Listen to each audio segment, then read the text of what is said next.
Indian team का सबसे कामयाब कैप्टन, एक ऐसा खिलाड़ी जिसने क्रिकेट के इतिहास में अपनी टीम का इंटेंट ही बदल दिया। भारतीय क्रिकेट में रिवॉल्यूशन लाने वाला ये खिलाड़ी अब तक हम सब के दिलों में बसा हुआ है। इनका नाम है सौरव गांगुली और हम सब इन्हें प्यार से दादा कहते हैं। हमेशा जीत की जुनून रखने वाले सौरभ ने अपने करियर में काफी उतार चढ़ाव देखे हैं। फिर चाहे वो उनका ऑफ फील्ड एग्रेसिव एटीट्यूड हो या फिर ऑन फील्ड अपोजिट टीम को डोमिनेट करना, सौरभ ने अपने करियर में ये सब कुछ दिखाया हुआ है।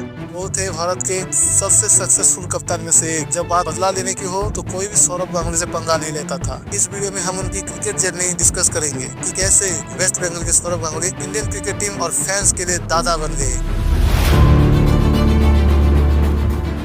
सौरभ गांगुली का रणजी डेब्यू 1991 वाले सीजन में हुआ था। उन्होंने उस सीजन में बंगाल के लिए काफी अच्छी परफॉर्मेंस दी थी। वे अपनी टीम को क्वार्टर फाइनल्स तक लेके गए थे, जहां पर उन्होंने उड़ीसा के खिलाफ 171 रन का शानदार पारी खेली थी और उसके कुछ समय बाद ही सौरभ ने अपनी जगह टीम इंडिया में बना ली थी। उनका वनडे डेब्यू वेस्ट इंडीज के खिलाफ 1992 में हुआ था, लेकिन उस टाइम पर वो मैच उनका पहला और आखिरी मैच बनकर रह गया। उन्हें उस मैच के बाद तुरंत ही टीम से बाहर कर दिया गया था। युवा सौरभ गांगुली ने इंडियन टीम में एंट्री की थी और बस एक मैच के बाद ही उन्हें ड्रॉप कर दिया गया और इसके पीछे का रीजन ना ही उनकी फॉर्म थी और ना ही फिटनेस। बस एक एलिगेशन लगाया गया था उन पर कि वो अपने टीम मेंस के लिए ड्रिंक्स कैरी करने से मना कर रहे थे। इस एरोगेंट बिहेवियर की वजह से बीसीसीआई ने फैसला लिया था। सौरभ गांगुली शुरू से ही रूथलेस क्रिकेटर थे और उनका नेचर भी कुछ ऐसा ही था, इसीलिए इस तरह का रूमर फैलना ही था, जिसे बाद में सौरभ ने डिनाई किया। एक्चुअल में सौरभ गांगुली और बीसीसीआई के बीच में ऐसा क्या हुआ था जो सौरभ गांगुली ड्रॉप किया गया, उसके बारे में तो इन दोनों को ही पता होगा। लेकिन इसके बाद भी सौरभ गांगुली ने हार नहीं मानी और उनकी फॉर्म डोमेस्टिक क्रिकेट में भी चालू रहा। उन्होंने 1993-94 के रणजी ट्रॉफी सीजन में 561 रन का स्कोर किया और 1994-1995 में उन्होंने 641 रन बनाए, जिसमें उनका एवरेज भी काफी शानदार था।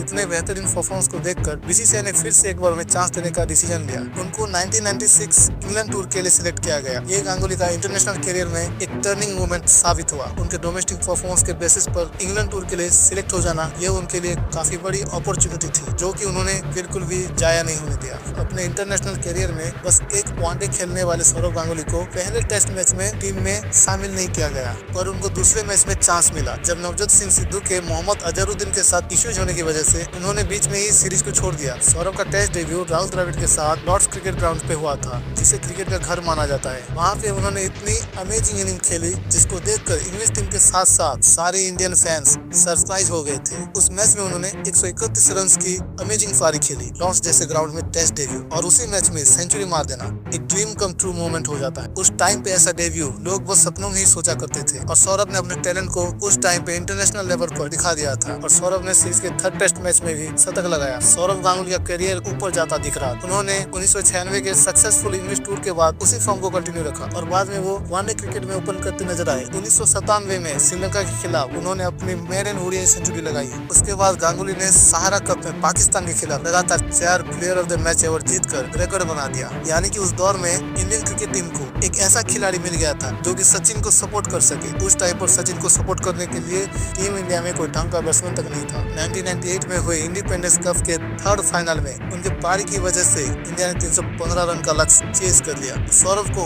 उस अमेजिंग इनिंग्स के लिए प्लेयर ऑफ द मैच भी मिला था। उसके बाद गांगुली 1999 के वर्ल्ड कप के भी पार्ट थे, जो कि इंग्लैंड में होने वाला था। उस वर्ल्ड कप में सौरभ गांगुली ने राहुल द्रविड़ के साथ मिलकर टीम की कमान संभाली। उस वर्ल्ड कप में टीम इंडिया ने ज्यादा अच्छा परफॉर्मेंस नहीं किया था, लेकिन उस वर्ल्ड कप में जहां सचिन एक मुश्किल हालात से गुजर रहे थे, वहां सौरभ गांगुली टीम के साथ खड़े थे। इसी वर्ल्ड कप में श्रीलंका के खिलाफ उन्होंने 183 रन का रिकॉर्ड ब्रेकिंग पारी खेली थी। वो उस टाइम पर किसी भी वर्ल्ड कप में सेकेंड हाईएस्ट इनिंग्स थी और किसी भी इंडियन की हाईएस्ट, जो कि आज भी बरकरार है। कोई भी इंडियन आज तक इस रिकॉर्ड को तोड़ ही नहीं पाया। 1999 के उस वर्ल्ड कप में उन्होंने 8 मैचेस में 47.3 के औसत से 379 रन बनाए, जिसमें 2 सेंचुरी और 2 हाफ सेंचुरी भी शामिल थी।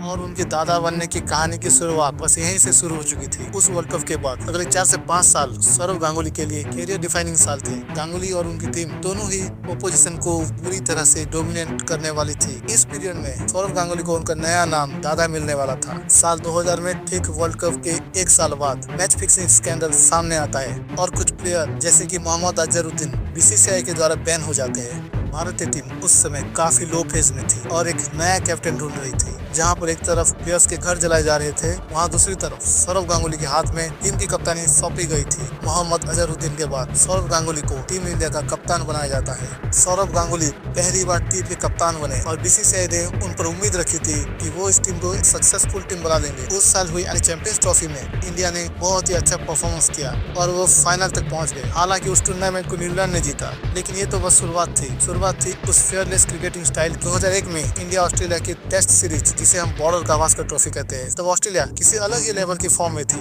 लगातार 15 टेस्ट जीत के आना और साथ ही स्टीव वॉ जैसा कप्तान जिसने 1990 का टेस्ट डोमिनेट किया। 90s में ऑस्ट्रेलिया ने sledging equal to pressure equal to win का फॉर्मूला एडॉप्ट कर लिया था, लेकिन ये ट्रिक दादा के सामने काम नहीं आई। उस सीरीज के तीनों टेस्ट मैचेस में दादा ने स्टीव वॉ टॉस के टाइम वेट कराया था और जब वो बैटिंग करने आते थे तब स्लेजिंग का जवाब स्लेजिंग से दिया जाता था। ये सभी चीजें उस सीरीज में क्रिकेट फैंस ने देख लिया था। सौरव गांगुली ने ऑस्ट्रेलिया का घमंड चकनाचूर कर दिया था। 2002 में सौरव गांगुली की इंडियन टीम ने पहली बार कोई आईसीसी ट्रॉफी जीता। 2002 के चैंपियंस ट्रॉफी के फाइनल में इंडिया वर्सेस श्रीलंका होती है, जो कि बारिश की वजह से नहीं हो पाती है, इसलिए इंडिया और श्रीलंका को ज्वाइंट विनर घोषित किया जाता है। साल 2001 में इंग्लैंड की टीम इंडिया आती है 3 टेस्ट मैच और 6 वनडे मैच खेलने के लिए। टेस्ट सीरीज तो इंडिया 1-0 से जीत जाती है, अगले 2 मैच हार जाती है। 5वें ओडीआई मैच को 2 रन से हारती है और आखिरी ओडीआई मैच को 5 रन से हारती है और इस तरह से इंग्लैंड उस सीरीज को ड्रॉ करा पाती है। तो इंग्लैंड के प्लेयर एंड्रू फ्लिंटफ ने एग्रेशन में आकर अपनी जर्सी उतार के सेलिब्रेट करना शुरू कर दिया था, लेकिन वो चीज कहीं न कहीं दादा के दिल पर लग गई थी। और जब ठीक 1 साल बाद दादा की कप्तानी में इंडिया नेटवेस्ट ट्रॉफी जीती, तो उस समय पर दादा ने भी एंड्रू फ्लिंटफ को कुछ ऐसे ही सेम सेलिब्रेशन वापस करके दिखाया। सौरव का लॉर्ड्स के बालकनी में सेट को उतार कर लहराना कुछ ज्यादा ही एपिक मोमेंट था और ये दादा की तरफ से परफेक्ट बदला था। उस सीरीज के बाद इंडिया ने इंग्लैंड में टेस्ट सीरीज भी ड्रॉ करा ली थी। इंडिया अब ओवरसीज में भी आसानी से हार नहीं मान रही थी और कड़ी टक्कर दे रही थी। साल 2003 के वर्ल्ड कप में टीम इंडिया का बढ़िया परफॉर्मेंस था, जहां शुरू के मैचेस हारने के बाद ऐसा लग रहा था कि ये टीम इंडिया सेमीफाइनल तक भी नहीं पहुंच पाएगी। वहां वो इंडियन टीम फाइनल तक पहुंच गई। हालांकि उस वर्ल्ड कप को ऑस्ट्रेलिया ने जीत लिया, लेकिन अब दादा की कैप्टनसी में टीम इंडिया ना ही केवल ओवरसीज टेस्ट मैचेस जीत रही थी, एससीसी टूर्नामेंट्स में भी हम टॉप तक जा रहे थे। दादा के लिए 2003-2004 की बॉर्डर गावस्कर ट्रॉफी एक प्लेयर के तौर से और एक कप्तान के तौर से लाजवाब निकली थी। वो सीरीज 1-1 से ड्रॉ थी और ऑस्ट्रेलिया में इंडिया ने 18 साल बाद कोई टेस्ट सीरीज ड्रॉ करवाई थी। उस 18 साल के पीरियड में इंडिया केवल टेस्ट सीरीज हारी थी।